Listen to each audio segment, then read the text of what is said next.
आजकल सभी अपने आप को हेल्दी और फिट रखने के लिए अपना वेट कम करना चाहते हैं या फैट कम करना चाहते हैं, और उसी के लिए वो अलग अलग तरह के मेथड ट्राई करते हैं, अलग अलग तरह की डाइट ट्राई करते हैं।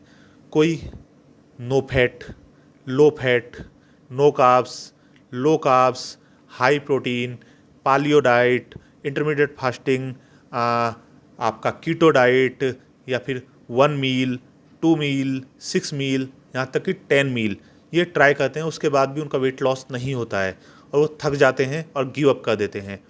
तो आज हम उसी के बारे में बात करेंगे कि बहुतों का, मेरे पास भी बहुत सारे क्वेश्चन आते हैं। मेरे क्लाइंट जो हैं वो आके बोलते हैं कि मैंने सब कुछ ट्राई कर लिया लेकिन मेरा वेट लॉस नहीं हो रहा है। तो वो वेट लॉस क्यों नहीं होता है, उसके पीछे क्या कारण है और उसको कैसे हम निवारण या उसका क्या सॉल्यूशन निकाल सकते हैं। इस वीडियो को अंत तक देखना, आपको आपकी सारी के सारे जो क्वेश्चंस हैं उनका सबका आंसर और सॉल्यूशन मिल जाएगा। तो अच्छे से देखना, समझना, और अगर आपने अब तक सब्सक्राइब नहीं किया है तो सब्सक्राइब कर देना। चलिए शुरू करते हैं। मैं हूं अजय डेढ़ा और आप देख रहे हैं अजय डेढ़ा फिटनेस। तो मैं आपको आज पॉइंट्स में बताऊंगा कि क्या कारण है। इसके लिए मेन सबसे इम्पोर्टेंट 5 कारण हैं, 5 कॉसेस हैं जिसकी वजह से हमारा वेट लॉस नहीं हो रहा है या फिर अटक गया है। तो सबसे पहला कारण है हमारा ओवर ईटिंग या under estimate calories. Over eating मतलब कि हम अपने आप से झूठ बोलते हैं या फिर बहुत मेरे से आके भी झूठ बोल देते हैं। जैसे कि आपने मानो खाई 2000 कैलोरीज, और आप आके मुझसे बोल देंगे या अपने आप से बोल देंगे, अपने ट्रेनर से बोल देंगे या जिसने आपको डाइट प्रोवाइड की उससे बोल देंगे कि मैंने तो 1000 ही खाई, या आप अपने आप से ही झूठ बोल देंगे कि 1000 कैलोरीज खाई हैं। तो लेकिन वहाँ पे आपने डबल कैलोरीज खाई हैं। तो आप ये ओवर ईटिंग कर रहे हैं और अंडर एस्टिमेट भी कर रहे हैं अपनी कैलोरीज़ को। तो अपनी कैलोरीज़ को आप कैलकुलेट करना सीखिए। बहुत बार हम सब कुछ एक्यूरेट करते हैं लेकिन फिर भी हमारा वेट लॉस नहीं होता है। तो हमको नीड है हमारे हार्मोन्स को एक बार चेक कराने के लिए। तो हमारे हार्मोन्स, बहुत सारे हार्मोन्स होते हैं जो वेट लॉस या गेन करने में महत्वपूर्ण योगदान अपना देते हैं। जैसे कि एक होता है इंसुलिन, आपका टेस्टोस्टेरोन, आपका लेप्टिन, ग्रेरिन, और आपका सबसे मेन होता है कॉर्टिसोल। लेप्टिन और कॉर्टिसोल ये सबसे मेन होते हैं आपके वेट को डिसाइड करने में। तो आप अपने जो हार्मोन्स हैं उनको एक बार चेकअप करा लीजिए। अगर आपका वेट लॉस नहीं हो रहा है तो जाइए और चेकअप कराइए, और उसके अकॉर्डिंग अगर आपके ऊपर नीचे हैं तो डॉक्टर से मिलिए और उनका इलाज कराइए। बहुत बार हम पता ही नहीं लगा पाते हैं कि ये फैट है या कुछ और है। बहुत बार ब्लोटिंग हो जाती है तो फैट होता ही नहीं है, तो उससे डाइट से कोई मतलब नहीं है। ब्लोटिंग किसी भी वजह से हो सकती है, या तो सोडियम इंटेक बहुत ज़्यादा है, या किसी फूड से आपको रिएक्शन हो रहा है, एलर्जी हो रही है, या कोई फूड आपको पच नहीं रहा है तो उसकी वजह से भी हो जाता है। बहुत बार गैस की प्रॉब्लम की वजह से हो जाता है। तो आप ये भी चेक करिए कि क्या आपको ब्लॉटिंग तो नहीं है, कभी फैट से ज़्यादा आपको ब्लॉटिंग है तो ब्लॉटिंग की वजह से भी आपका पेट फूला हुआ दिखता है और आपको लगता है कि आपका वेट लॉस नहीं हो रहा है। तो अगर ब्लॉटिंग है तो उसका भी इलाज आपको कराना पड़ेगा। बहुत बार आपने देखा होगा कि आप दूसरे को देख के कहते हैं कि यार मेरा तो कम हुआ नहीं, उसका हो गया। तो एज बहुत बड़ा मैटर करती है इसमें। एज मानिए एक 50 साल का है और एक 20 साल का, तो 50 साल वाला वेट लॉस थोड़ा स्लो होगा उसका, क्योंकि उसके बॉडी के अंदर हार्मोन्स, उसका एनर्जी लेवल वो सब थोड़ा कम होगा। ऐसा नहीं है कि नहीं होगा, फिर 50 वाले का भी वज़न कम होगा लेकिन उसको थोड़े ज़्यादा एफर्ट करने होंगे। तो एज भी एक मैटर है, एज भी एक कारण है जो वेट लॉस के लिए थोड़ा सा अटकाती है। लास्ट कारण है एल्कोहल। देखिए, एल्कोहल आपकी बॉडी में जाता है और वाटर रिटेंशन करता है, आपके डाइजेशन सिस्टम को गड़बड़ करता है, आपके लीवर पे इफेक्ट डालता है। तो एल्कोहल तो आपके जाके वेट गेन होना ही होना है। अब इनके सॉल्यूशंस क्या हैं, क्या सॉल्यूशन हो सकते हैं? देखिए, सॉल्यूशन में सबसे सिंपल चीज़ है, आप सबसे पहले तो अपना जो मील है, आपकी जो जिस प्लेट में खाते हैं, आप छोटी प्लेट्स लेना शुरू कर दें। पहला पॉइंट होगा छोटी प्लेट, सर्विंग साइज अपना स्मॉल कर लें। तो आपका जब स्मॉल साइज होगा तो आप कम खाएंगे, आप दोबारा खाना नहीं लेंगे, एक बार में उतना खाना लेंगे जितना आपको खाना है। जब आपके बड़ा सर्विंग साइज होता है तो आप उसमें खाना ले लेते हैं, फिर खाना वेस्ट ना हो, भूख ना होती है, उसको भी आप खा जाते हैं।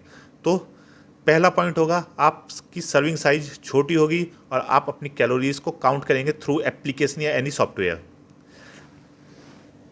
दूसरा पॉइंट हमारा होगा, आपको अपनी लाइफ से 3 जहर जो हमारी लाइफ में हर जगह आपको मिलेंगे, 3 जहर, 3 सफ़ेद जहर बोलूँगा मैं उनको।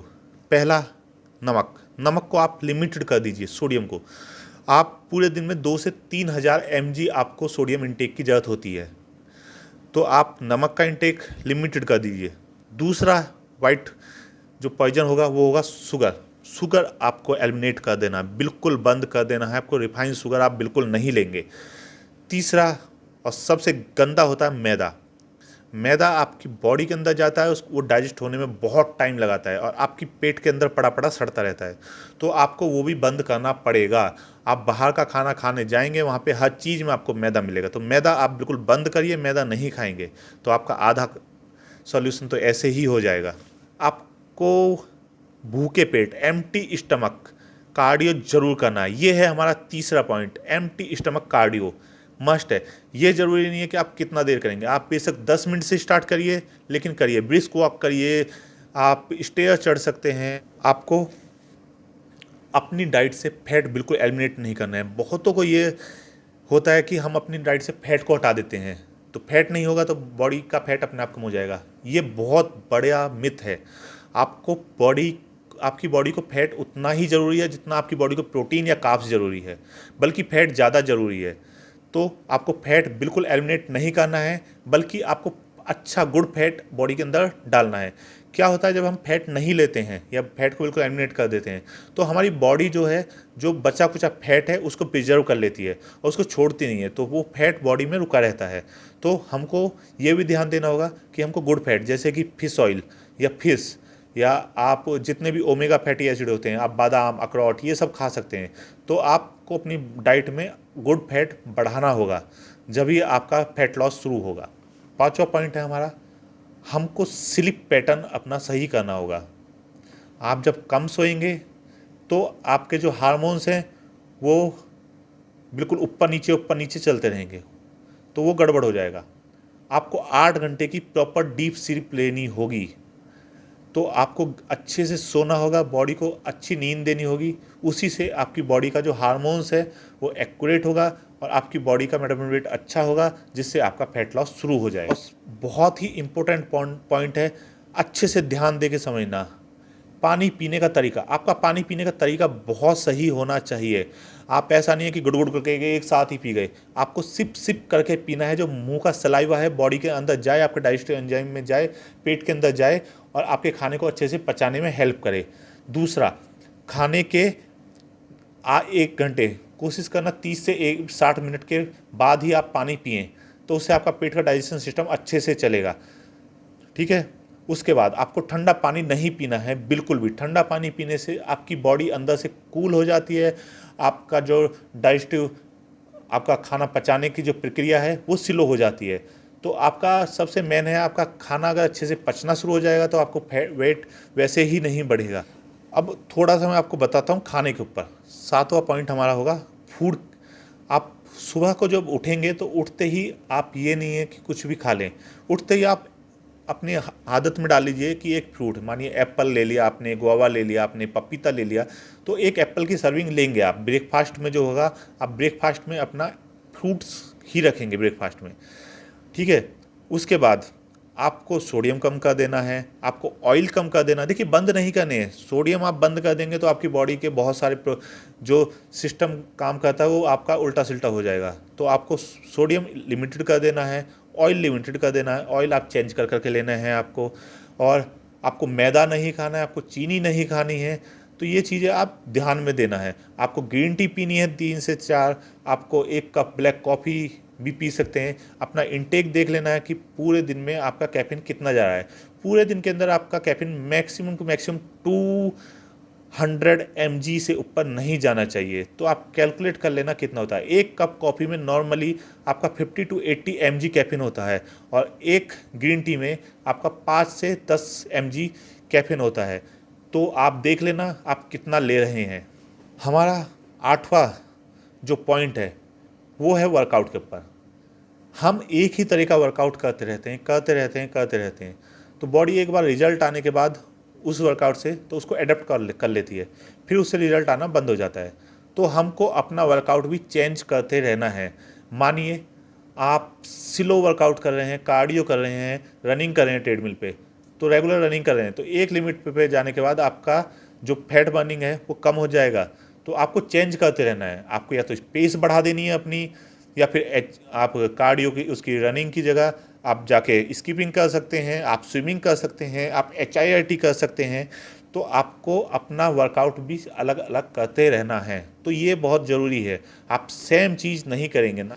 9वां हमारा पॉइंट है, हम रिजल्ट सोचते हैं कि बहुत जल्दी आ जाएगा, और जब नहीं आता है तो हम गिव अप कर देते हैं या हम डिमोटिवेट हो जाते हैं। तो सबसे अच्छी बात है, आप बड़ा गोल पाने के लिए आपको छोटे छोटे गोल डिसाइड करने होंगे। मानिए आपको 10 kg वेट कम करना है, तो आप वीकली 1 किलो या आधा किलो लेके चलिए कि मेरे को इतना इतना वेट कम करना है। तो जब आपके गोल छोटे रहेंगे तो आप छोटे छोटे गोलों को जल्दी अचीव कर लेंगे और बड़ा गोल तक आप आराम से जा सकते हैं। आप सीधा ही सोचेंगे 10 किलो कम हो, और 10 किलो कम होने में 1 महीना, 2 महीना, 3 महीने लग रहे हैं, तो आप डीमोटिवेट हो जाएंगे और आप गिव अप कर देंगे। तो अपने छोटे छोटे गोल रखिए और ज़्यादा एक्सपेक्टेशन मत करिए, बस अपनी मेहनत और डेडिकेशन के साथ लगे रहिए। हमारा लास्ट और 10वां पॉइंट है, और ये सबसे इम्पोर्टेंट पॉइंट है। मानो हम नॉर्मली 2500 कैलोरीज खा रहे हैं, तो पहले दिन से हम 1500 कैलोरीज पा गए नहीं, या पहले ही दिन से हमने अपना फैट बर्नर ऐड कर दिया, या पहले ही दिन से हमने सब कुछ अपना जितना भी हमने सब कुछ अपना पहले ही दिन डाल दिया नहीं। आपको स्टार्टिंग धीरे धीरे धीरे धीरे करनी होगी। मानिए आपको 2500 कैलोरी है तो 300 कैलोरी कम कर दीजिए पहले, या 200 कैलोरी कम कर दीजिए। जब उनसे रिजल्ट आना बंद हो जाए फिर और थोड़ा कम कर दीजिए। धीरे धीरे धीरे धीरे कम करते चले जाइए, एकदम से कम मत करिए। उसके बाद आप जैसे मानिए कोई सप्लीमेंट यूज करना चाहते हैं, फैट बर्नर यूज करना चाहते हैं, तो आप फैट बर्नर से मुझे कोई प्रॉब्लम नहीं, आप यूज कर सकते हैं। लेकिन फैट बर्नर को ऐसा नहीं कि आपने स्टार्टिंग में शुरू किया और पहले दिन से फैट बर्नर खा लिया नहीं, पहले अपना नेचुरल वेट लॉस जो हो रहा है उससे करिए। जब आपका स्टक हो जाए, जब रुक जाए, तो आप फैट बर्नर यूज कर सकते हैं। आपको वीडियो कैसा लगा इसके लिए कमेंट करके ज़रूर बताना, और लाइक का बटन दबा देना। साथ ही सब्सक्राइब करना मत भूलना और बेल आइकॉन को दबा देना। Thank you. Be safe. जय हिंद।